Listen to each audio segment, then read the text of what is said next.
반갑습니다.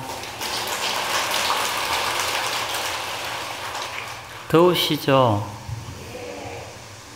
여름이니까요.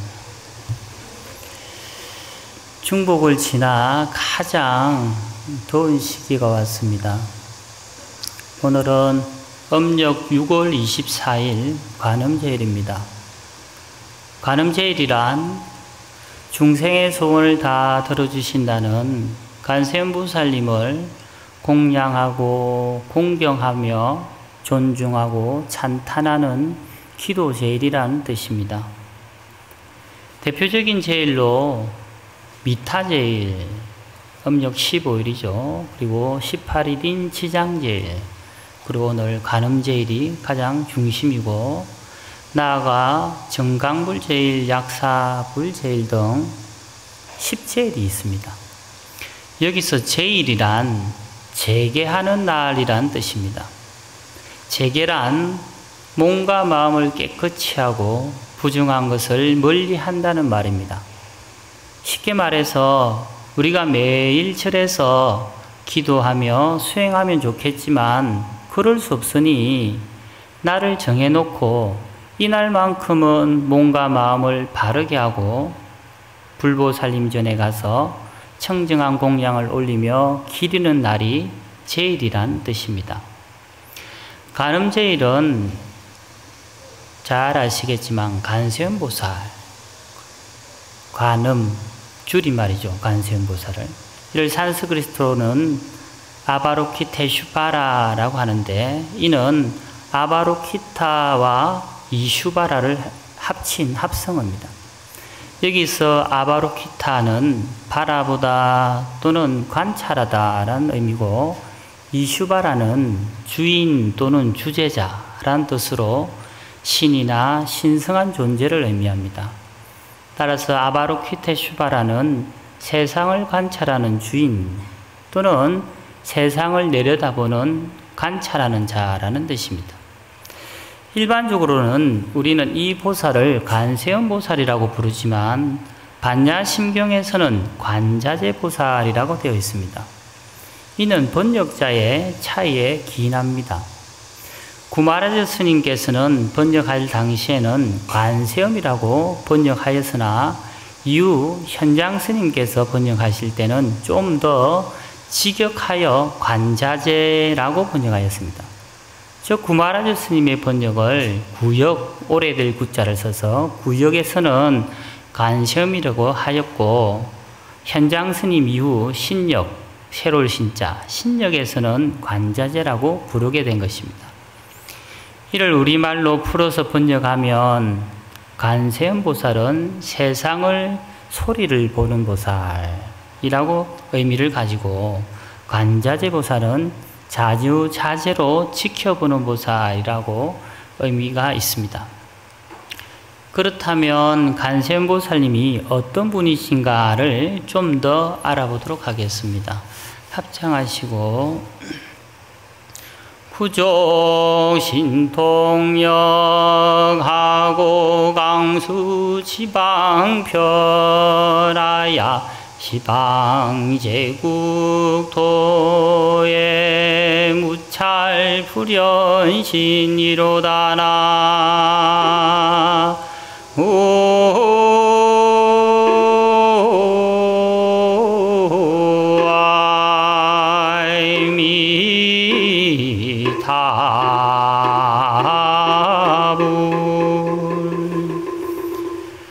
늘 관음정건 끝에는 이 사구계를 하지요. 이 사구계는 법화경 제25 관세음보살 보문품에 나오는 개성입니다. 구족 신통역하고, 신통하고 묘한 힘을 구족하고, 강수지방편하야 큰 지혜와 방편까지 널리 닦아서 시방제국토에, 시방세계 모든 국토에 무찰불연신이다. 어디든지 나타나지 않은 곳이 없으시네. 관세음보살은 언제나 신통한 능력을 갖추시어서 중생들을 위해 지혜와 방편을 널리 펴신다. 여기서 지혜란 깨달음의 지혜를 의미하고 방편이란 중생을 돕기 위한 다양한 방법을 말합니다. 그리하여 관세음보살은 시방세계의 모든 곳, 즉 한 곳도 빠짐없이 나타나셔서 중생을 구제하신다. 그러므로 중생들이 관세음보살을 간절히 찾는다면 어디에서든지 나타나신다는 것입니다. 그래서 관세음보살 보문품에서 보문이라는 뜻이 버머 사만타 무카에서 유래하는데, 이는 중생이 소리를 내는 곳으로 얼굴을 돌린다라는 의미를 담고 있습니다. 즉 관세음보살님은 신통력을 갖추셔서 구족 신통력, 중생을 위하여 크나큰 지혜와 방편을 펴시는데 광수지방편, 만약 중생들이 어려움에 처해 있을 때는 구고구단하신 분이죠. 지극한 마음으로 소리내어 찾는다면 모든 방향과 모든 나라에서 시방 제국토에서 널리 나타나시어 중생을 구제하신다. 무찰불연신하신다. 그러므로 저희들이 일심으로 목숨 바쳐 머리 숙여 예배 올립니다. 고와 일심 김영정래 이렇게 하는 거죠. 전라남도 성주군 나간에 지금은 벌교라고 하죠. 성덕이라는 처녀가 바다 저 멀리 수평선을 바라보며 서 있었습니다. 그녀는 본래 전라남도 곡성군 옥가에 나간에서 약 100리 정도 위쪽에 있는 옥가의 가난한 집의 딸이었습니다. 그렇게 서 있다가 얼마 후 수평선 저쪽으로부터 조그마한 물체가 쏜살같이 이 성덕의 앞으로 오더라는 겁니다. 그 물체가 가까이 오는 것을 지켜보니 이상하게 생긴 돌로 만든 돌배 한 척이었습니다. 이상하여 그 돌배에 가까이 가보니 배 안에는 사람이 아무도 없었더랍니다. 사공도 없는데 어떻게 왔는지, 더구나 돌로 만들어진 배인데, 성덕은 호기심에 그 배 위에 올라갔습니다.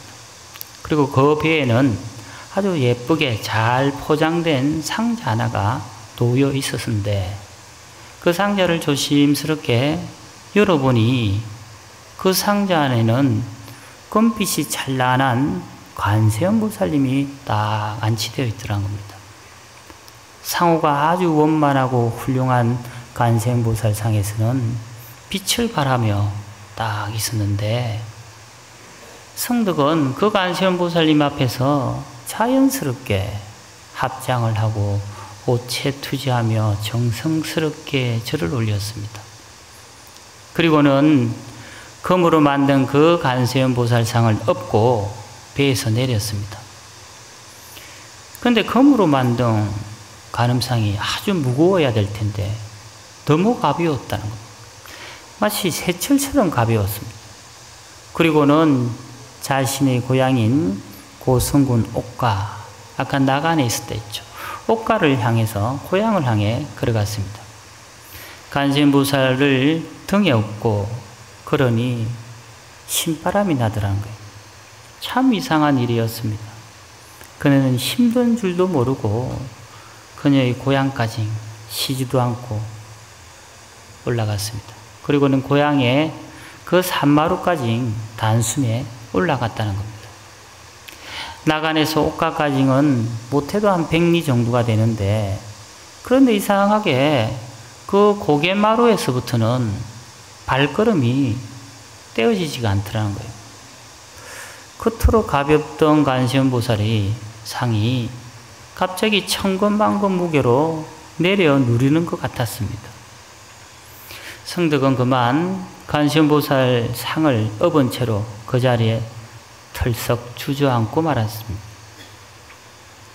처음에는 내가 아주 먼 길을 단숨에 달려왔기 때문에 지쳐서 그런가 보다 하고 생각했는데, 한참을 쉬고 난 뒤에도 관세음보살을 업고 일어나려고 했는데 꼼짝달싹도 하지 않더라는 겁니다. 희한하더라고요. 좀 전까지만 해도 새털처럼 가볍게 이곳까지 단걸음해 왔는데 어째서 이렇게 꼼짝달싹도 하지 않고 움직이지 않는가. 그렇게 다시 한번 일어나려고 했지만 이번에도 역시 움직이지가 않더라는 겁니다. 결국 성덕은 관세음보살상을 얻고 가는 것을 단념할 수밖에 없었습니다. 그리고 곰곰이 생각해 보니 아마도 지금 내가 있는 이곳이 관세음보살님이 인연이 있는 땅이구나, 인연토구나 라는 생각이 문득 들면서 한 생각이 일어났다는 거예요. 여기가 관세음보살님께서 머무르실 인연이 있는 도량이기 때문에 이곳까지 잘 업혀오시다가 갑자기 무거워진 것이다 라는 깨달음이 일어났다는 겁니다. 그래서 성덕은 그 자리에 관세음보살 상을 그대로 모셔두고 홀로 마을로 내려갔습니다. 그리고는 집집마다 사람들에게 관세음보살님이 여기까지 오게 된 인연과 그 신통구사의한 이야기를 들려주었습니다.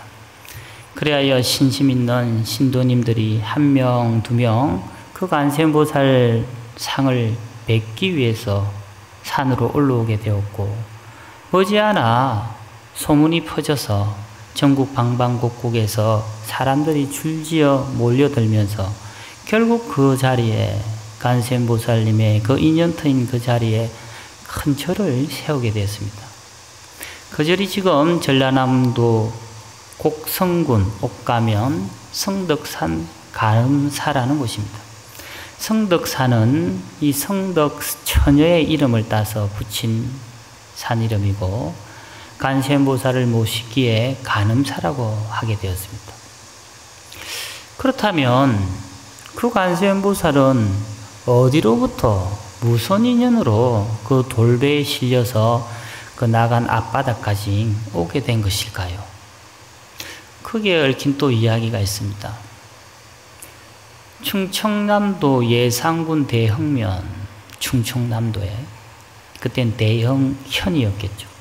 그 고을에 월량이라는 장님이 살고 있었는데 그 월량은 일찍이 아내를 잃고 호라비 신세로 가난하게 일가 친척도 없이 외로운 처지로 살고 있었습니다. 다만 그에게는 16살 된 홍장이라는 딸이 하나 있었을 뿐입니다. 홍장은 어렸을 적부터 효성이 지극해서 앞 못 보는 장님인 아버지를 정성껏 모셨습니다. 그러던 어느 날 아버지 놀량이 길을 가다가 길에서 홍법사의 법당불사를 화주하기 위해 이 마을로 지나가던 성공이라는 스님을 만나게 되었습니다. 이 성공 스님은 이 월량에게 다가가서 공손히 인사를 하고는 그사님, 우리 절 법당불사의 큰 시주가 되어 주십시오 라고 하며 부탁을 하더란 겁니다. 이 말을 들은 놀량은 자신은 논밭 한 떼기도 없고 이렇게 가난한 데다가 눈까지 멀었는데 제가 어떻게 시주를 할 수 있겠습니까? 라고 되물었습니다. 그러자 성공스님은 그사님, 제가 며칠 전에 홍법사 법당불사의 화주를 맡게 되었습니다.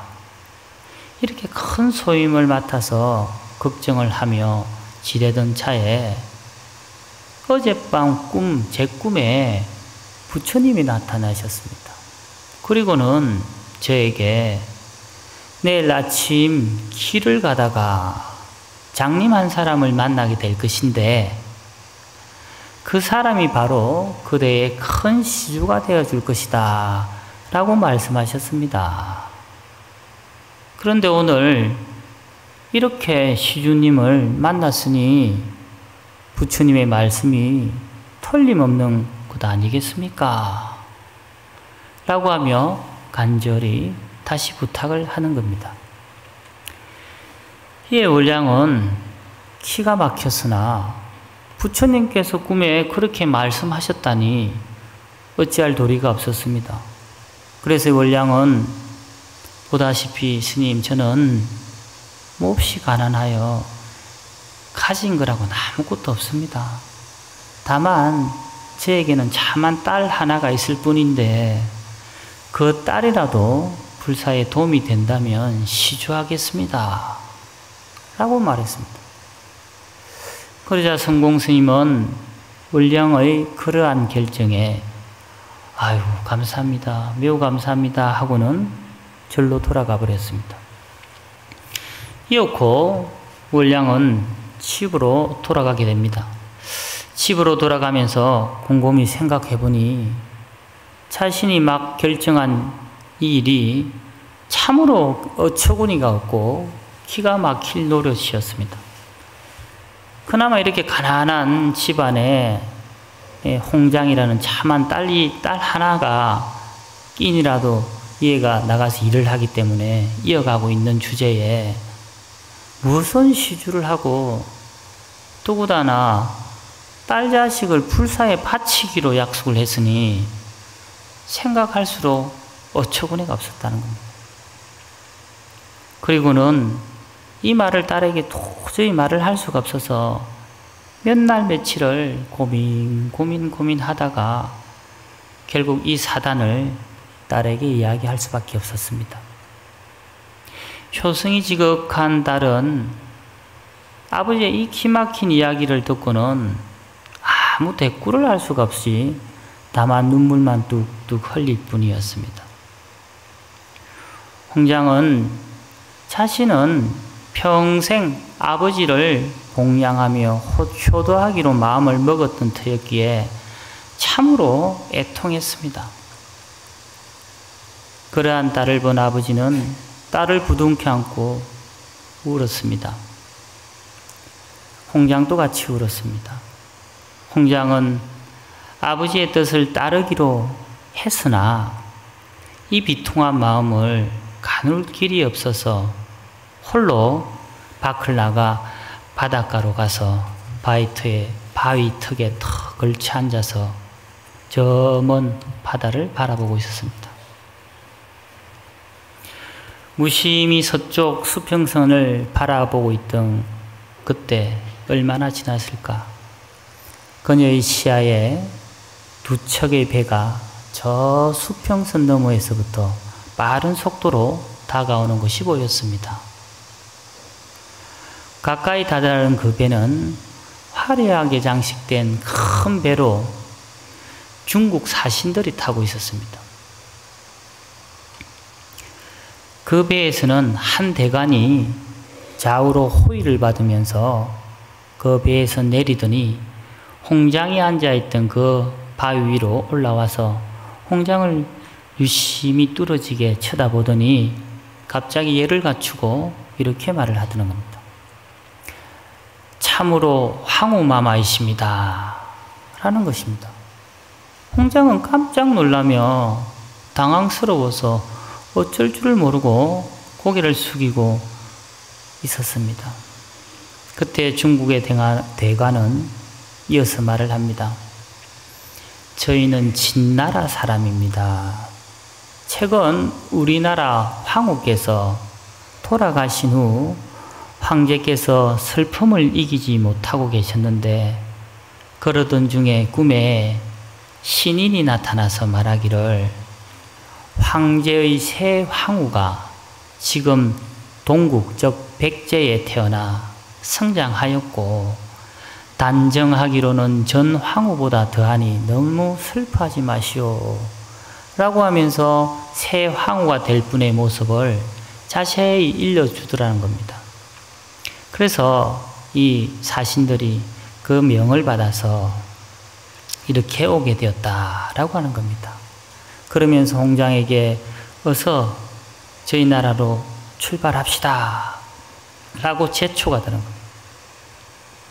그러나 이 효녀인 홍장은 이 상황이 정말 어처구니가 없을 뿐더러 앞 못 보는 아버지를 홀로 남겨주고 자신만 부귀영화를 쫓아가는 이 자체가 너무나도 미안했습니다. 그래서 자신들에게 나는 중국으로 떠날 수가 없습니다.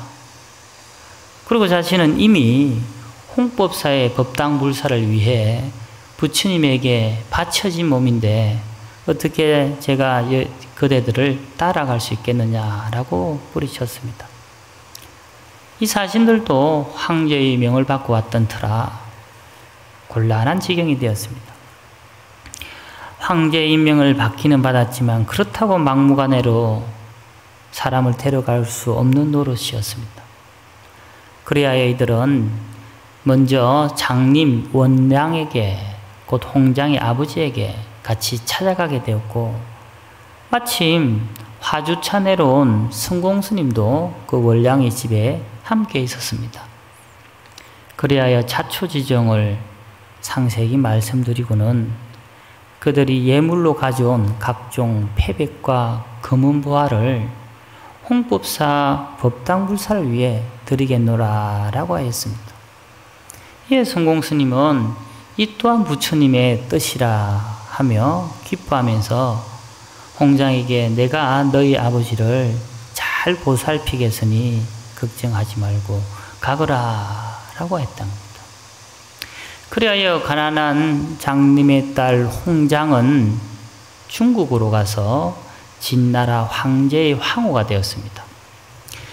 한편 진나라 사신으로부터 받은 예물을 시주받은 성공스님은 홍법사 법당불사를 원만하게 잘 성취하게 되었습니다. 그러나 장님 원량은 딸을 보내고 나니 너무나도 보고 싶어서 날마다 눈물을 흘렸습니다. 그런데 이상한 일이 일어났습니다.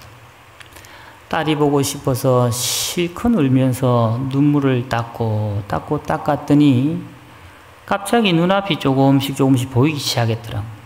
곧 시력이 돌아오게 됐다는 겁니다.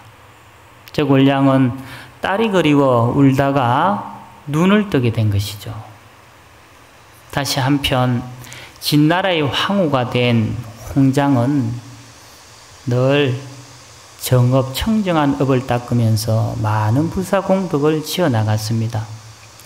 그녀는 아버지와 고향을 그리워하며 많은 불상과 탑을 조성했는데 감노사, 금강사, 경천사 등 많은 곳으로 불상과 불탑을 보내며 공덕을 쌓았습니다. 그리하여 이러한 홍장의 덕행은 중국의 많은 사람들에게 알려지면서 칭송이 자자하게 되었습니다. 그리고 자신의 고국과 홀로 남은 아버지를 잊지 못하는 마음에 자신의 원불로 조성한 관음상을 석선, 곧 돌로 만든 배에 실어서 백제로 보내게 되었다는 겁니다. 그 돌배가 동쪽을 향해 내려와서 그 나간 땅에 이르게 됐는데 처음에는 바닷가를 지키는 관원들이 그 돌배가 이상해서 잡으려고 쫓아가면 배는 멀리 사라지고 또 잡으려고 쫓아가면 멀리 사라져서 그 사공도 없는 그 돌배가 저절로 바다 저 멀리 사라져 버렸다는 거예요. 그리하여 다음날 그 옥가 땅에 성덕처녀가 바닷가에 나와 서 있을 때 그 배가 성덕을 향해 쏜살같이 앞으로 이끌리듯 왔다는 것입니다. 그러니 간세음보살상은 바로 홍장황후가 보낸 그 원불이라고 할 수 있겠죠. 전하는 말로는 이 홍장황후와 성덕처녀가 모두 간세음보살의 화연한 몸이었다라고 합니다. 이 이야기는 성덕산 간음사적기에 나오는 내용으로 심청전의 원형으로 추정되는 연기설화라고 알려져 있습니다. 간세음보살은 모든 중생의 소원을 다 들어주시는 분이십니다. 간세음보살은 중생들을 위해 온갖 모습으로 화연하여 나타나시는 분입니다. 법화경 제25 간세음보살 고문품에 이런 장면이 나옵니다. 모두 합장하시고